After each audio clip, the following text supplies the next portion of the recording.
Nous voulons étudier que Félix Tshisekedi trouve la solution par rapport à la grève des enseignants, car sans les études, nous allons consommer la drogue communément appelée bombée.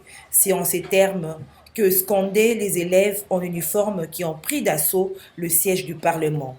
Ils réclament la reprise effective des cours 3 semaines après le début de la grève déclenchée par les enseignants, réclamant une meilleure rémunération. Très déterminés, ces élèves qui ne jurent que sur la reprise des cours, montant à pas de charge les marches de l'hémicycle du Palais du Peuple, scandant des chants jusqu'à l'intérieur de cette institution, où ils ont été reçus par le vice-président de l'Assemblée nationale, Jean-Marc Kabounz. Ils exigent l'amélioration de leur salaire. N'est-ce pas? Je voudrais qu'on puisse nuancer.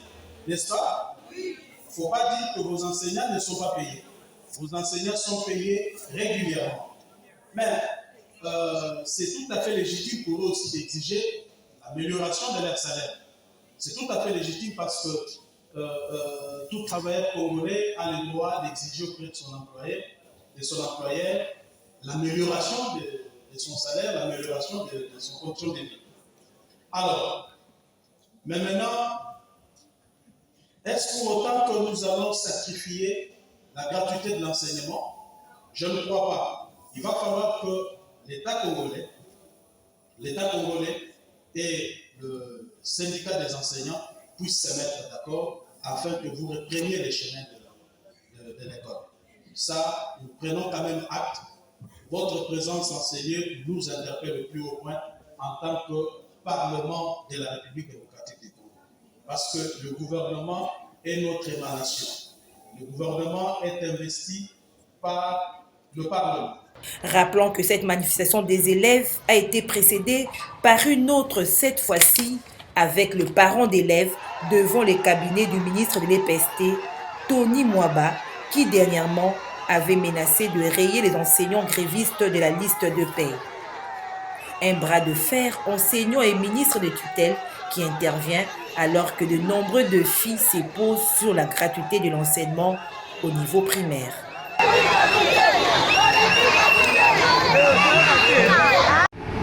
De nos jours, le régime pénitentiaire est organisé par l'ordonnance numéro 344 du 17 septembre 1965 relatif au régime pénitentiaire. Ces dispositions légales ne correspondent plus à l'évolution des normes carcérales que connaît la République démocratique du Congo depuis son accession à l'indépendance. En effet, malgré la présence de la dite ordonnance, le régime pénitentiaire s'est vu heurté à plusieurs difficultés d'une notamment à la désuétude de plusieurs dispositions de cette ordonnance, en ce sens que cette dernière ne prévoit pas notamment des mesures d'aménagement de la peine et ne comporte aucune précision sur la réinsertion sociale des détenus.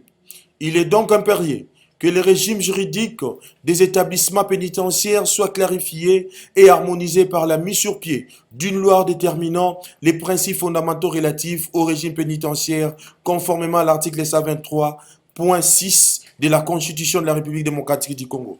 En sus, cette loi, en accord avec les recommandations de la déclaration de Kampala du 21 juillet 1997 sur les conditions de détention en Afrique, permet d'une part d'affirmer que la personne détenue conserve l'intégralité de ses droits sous réserve des restrictions que commandent les impératifs de sécurité des personnes et des établissements pénitentiaires. D'autre part, de renforcer l'action des personnels pénitentiaires en lui donnant un cadre législatif clarifié. La présente loi prend donc en compte l'intégration des normes internationales en vigueur et réglemente notamment le travail du personnel pénitentiaire afin de parvenir à une situation carcérale mieux maîtrisée, plus harmonisée et plus respectueuse des droits humains. Cette loi, à la différence de l'ordonnance numéro 344 du 17 septembre 1965, apporte donc les innovations suivantes. Mise en place d'une commission de l'application des peines, instauration d'un mécanisme d'aménagement de peine, l'instauration d'un régime de semi-liberté et de suspension ou de fractionnement de la peine, réglementation du placement en extérieur des détenus, renforcement du dispositif de protection maternelle et infantile, nouvelle catégorisation des établissements pénitentiaires, l'obligation d'assurer la réinsertion sociale du détenu après l'expiration de sa peine. Les conditions d'incarcération en République démocratique du Congo restent la seule préoccupation des députés nationaux qui déplorent des conditions minables dont sont victimes les détenus. Mon intervention, vous savez, comme les estimés collègues initiateurs de cette proposition de loi l'ont dit, il n'y a qu'un texte réglementaire, donc une ordonnance qui règle cette situation carcérale depuis 1965. L'ordonnance a été mise en vigueur en janvier 1966, qu'il fallait bien, avec les innovations. C'est la déshumanisation de l'individu congolais. L'homme est déshumanisé. Que ce soit section en prison, même vous qui restez, vous êtes tous en prison. Allez au marché les soirs, vous verrez que toutes ces tables sont des lits. Donc, il y a des prisonniers partout. Mais, s'agissant des réformes qu'il faut engager, nous avons dit, en lisant l'article 28 et 31 du Code de procédure pénale, il s'observe quelque chose d'administratif. Vous verrez que c'est un problème administratif. Comment? Lorsque quelqu'un est arrêté pour, par exemple, viol, tentative de viol ou bien coups et versions volontaires, celui qui est arrêté, on doit d'abord aller demander l'accusé qu'il vienne. Si les transports de qui? Ce sont des faits administratifs. La personne reste détenue, même pendant 10 jours, 15 jours, même 30 jours. Autre encore, non, les problèmes est tellement sérieux. En conclusion, je leur ai dit, simplement, les désidérata de chaque circonscription électorale rencontrée par les députés nationaux dans le cadre de leurs vacances parlementaires a trouvé des solutions grâce à la mise en place d'une commission chargée de vérifier chaque rapport parlementaire tel que nous explique l'honorable Sengi Pouloulou, vice-président de la dite commission. Il y a un problème. Depuis que Lumumba est passé Premier ministre, jusqu'à aujourd'hui, tous les premiers ministres qui arrivent, ils changent les Français seulement pour les programmes qu'ils présentent au peuple congolais devant sa représentation nationale. C'est pourquoi rien ne change à la cité. Or, comme vous le savez, les gouvernements ne peuvent avoir un programme que basé sur les vacances parlementaires. Parce que c'est là où il y a la réalité. Tout député qui se retrouve dans sa juridiction pendant les vacances parlementaires relève les déficits et les problèmes que demandent les peuples. C'est ce qu'on accouche sur les rapports parlementaires. C'est ces rapports-là que les premiers ministres doivent se servir comme programme. C'est ce qui ne se faisait pas. Alors, au cours d'une réunion, le président Bosso nous avait demandé que chacun de nous réfléchisse comment les pays, toutes les institutions sont présentes, mais rien ne marche. Après analyse, nous avons proposé que le gouvernement travaille sur base de rapports parlementaires des députés. C'est une question orale avec débat adressée à la ministre du Travail par le député national Paul Tshilumbu sur la situation des SMIG en République démocratique du Congo, qui nous donne ici la quintessence de cette démarche parlementaire. En fait, il s'agit d'une question orale avec débat. Nous avons invité Madame la ministre d'État pour qu'elle vienne un peu éclairer l'Assemblée nationale sur la question des SMIC. Vous savez très bien que nos compatriotes, jusqu'à aujourd'hui, travaillent dans des conditions très difficiles, alors qu'il y a eu, je crois, 3 ou 4 ans déjà, on avait discuté sur la question des SMIC qui était déterminée à l'équivalent à peu près de $5. Et ce SMIC, malheureusement, n'est pas respecté par les expatriés qui emploient nos compatriotes. Et jusqu'aujourd'hui, vous allez trouver qu'il y a de nos compatriotes qui vous touchent encore $50 sans aucune prime, $50 sans frais de transport, $50 sans sécurité sociale, $50 comment quelqu'un aujourd'hui peut continuer à vivre avec 100 000 francs le mois. Alors que nous savons tous que ces expatriés engrangent des millions et des millions dans notre pays. Et voilà pourquoi nous avons voulu que Madame la ministre d'État puisse d'abord nous faire l'état des lieux de cette question et nous expliquer pourquoi toutes ces dispositions ne sont pas prises ou pourquoi on ne peut pas les améliorer afin que compatriotes puissent travailler dans de bonnes conditions. Le ministre de la Santé publique, Hygiène et Prévention, Jean-Jacques Bungani, était ce mercredi 20 octobre 2021 à la commission socio-culturelle de l'Assemblée nationale.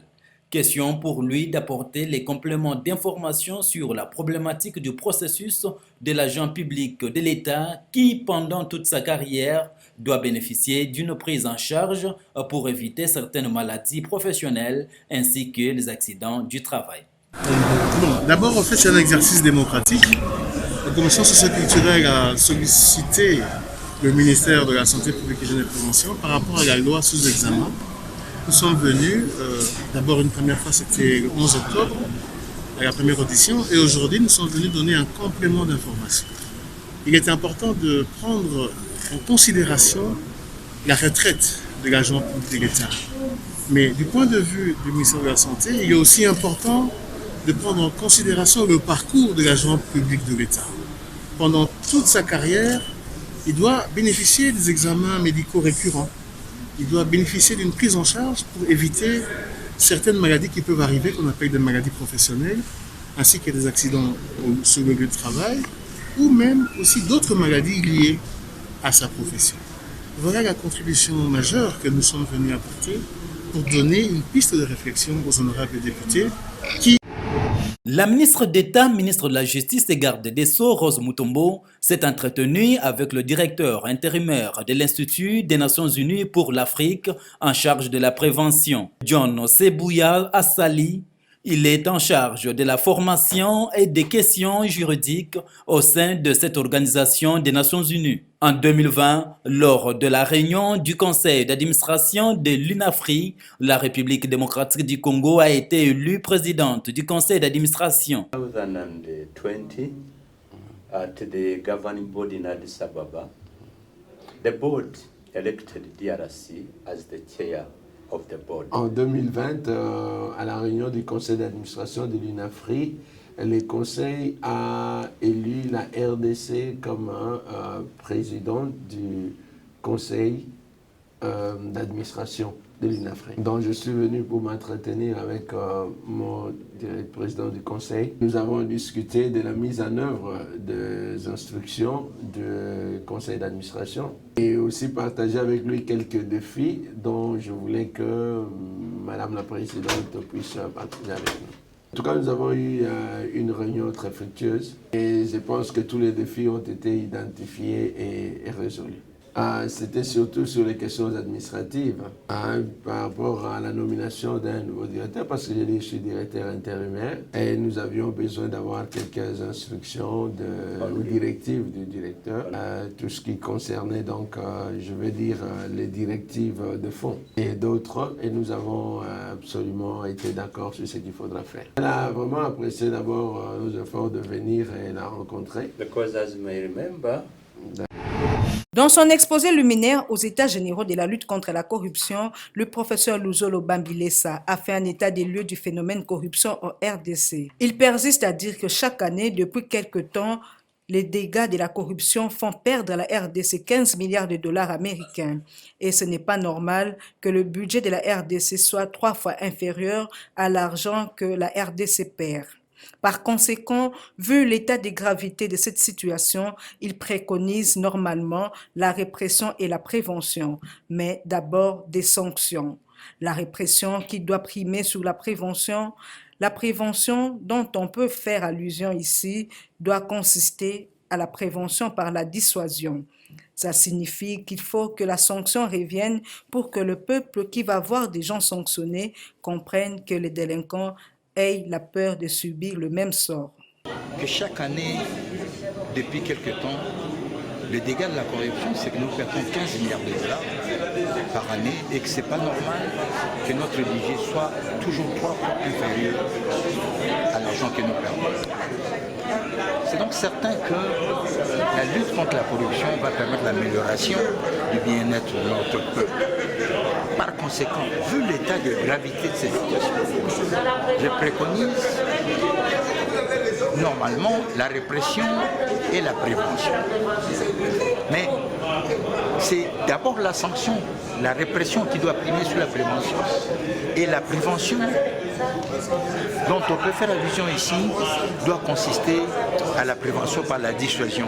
Ça signifie qu'il faut que la sanction revienne pour que le peuple qui va voir les gens sanctionnés comprenne et que les délinquants aient peur de subir le même sort que ceux qui ont été sanctionnés. Donc je considère que jusque-là, on n'a pas assez sanctionné.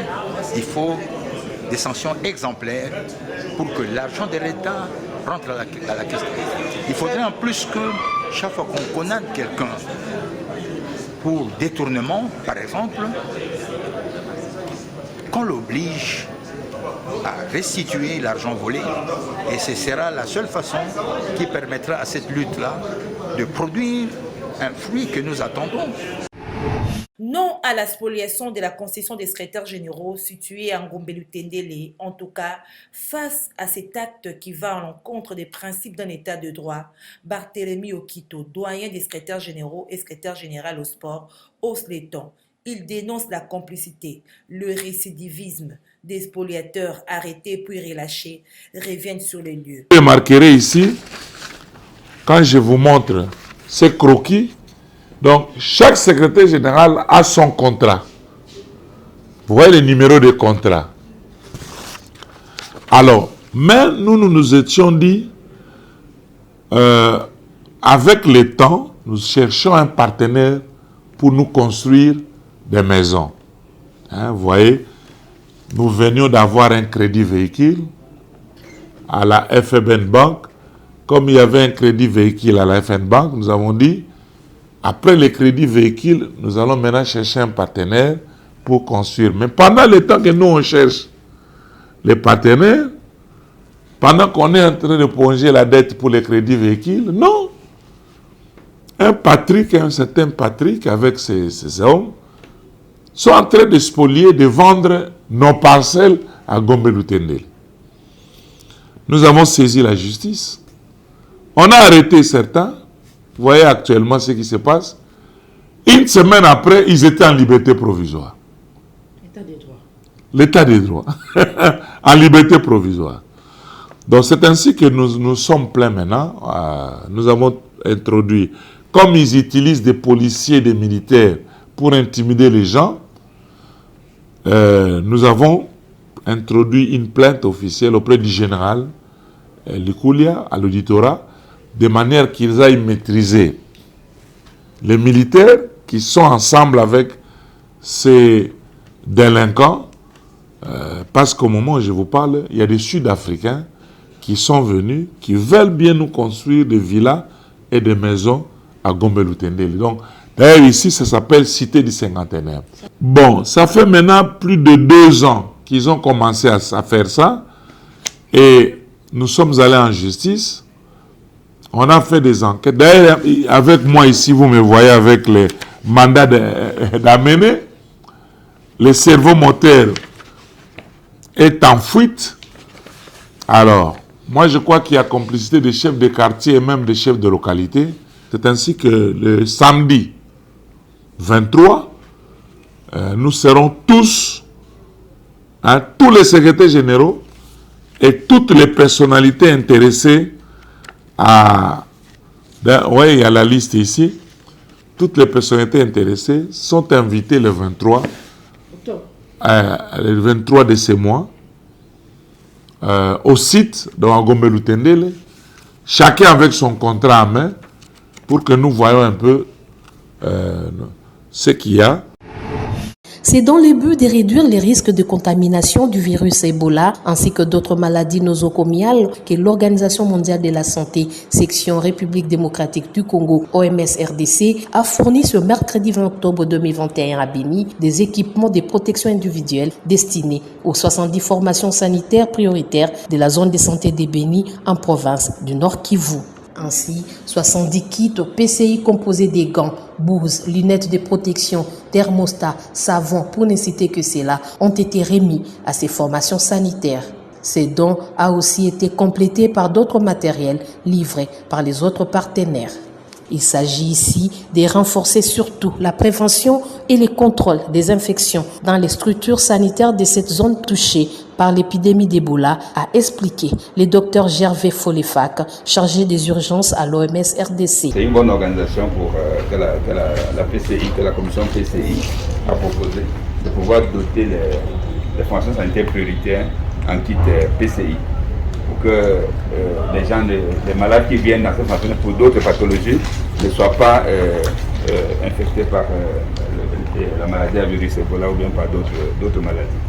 Donc je crois qu'on va continuer à suivre ensemble l'utilisation de ces matériels et renouveler le stock dès que ça va baisser pour que les fonctions sanitaires continuent à bénéficier. Donc je vais vous remettre symboliquement un carton, mais je crois que dans la journée, tout ce matériel sera disposé dans les différentes formations sanitaires concernées.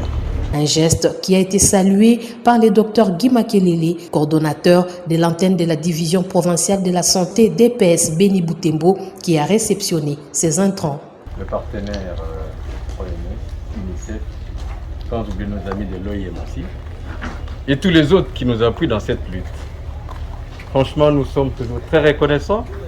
Il n'y a pas longtemps, c'était la 12e épidémie. Vous étiez encore venus ici. La 10e épidémie, vous étiez avec nous. Et nous espérons que vous serez toujours avec nous. Mais le plus important, c'est l'après. Comment arriver à pérenniser ça. Donc vraiment, nous devons essayer de réfléchir ensemble pour arriver à préparer la résilience. Une fois de plus, un grand merci et nous sommes ensemble. Il s'est de signaler que l'OMS RDC et les différents partenaires du ministère de la Santé publique, Hygiène et Prévention se sont rendus le mardi 19 octobre 2021 au centre de traitement Ebola à Béni en vue d'évaluer comment les patients sont soignés avec des médicaments spécifiques. Les avenues de Kinshasa parsemées par de câbles électriques dénudés sur de longues distances pour certaines d'entre elles. C'est le cas ici sur l'avenue Loya du quartier DGC de la commune de Ngaliema. Des câbles électriques aériens détériorés pour la plupart survolent l'avenue. Une avenue réputée pour la vente des cossets de manioc et grains de maïs. L'avenue Loya est en grande partie occupés par de moulins et les tenanciers ou travailleurs sont transformés en électriciens. Ils sont aperçus tout au long de la journée munis des pinces et autres instruments se livrant au rétablissement du courant électrique en cas d'interruption ou de court-circuit. Ils se sont familiarisés avec le courant électrique, disent-ils. Ce sont plutôt les passants et vendeurs environnants qui sont paniqués à chaque mauvais raccordement. Ces câbles constituent un véritable danger pour les occupants des habitations de l'avenue. Des installations établies sont normes et avec dame la pluie, il y a risque d'électrocution. Des installations qui datent de plusieurs années mais souffrent d'entretien. Un réseau électrique défectueux. La situation perdure dans ce coin de la capitale. C'est dangereux, mais nous n'avons pas de choix à lâcher un travailleur dans un moulin qui déclare payer régulièrement ses factures. Une situation qui doit interpeller les autorités compétentes avant que pire n'arrive.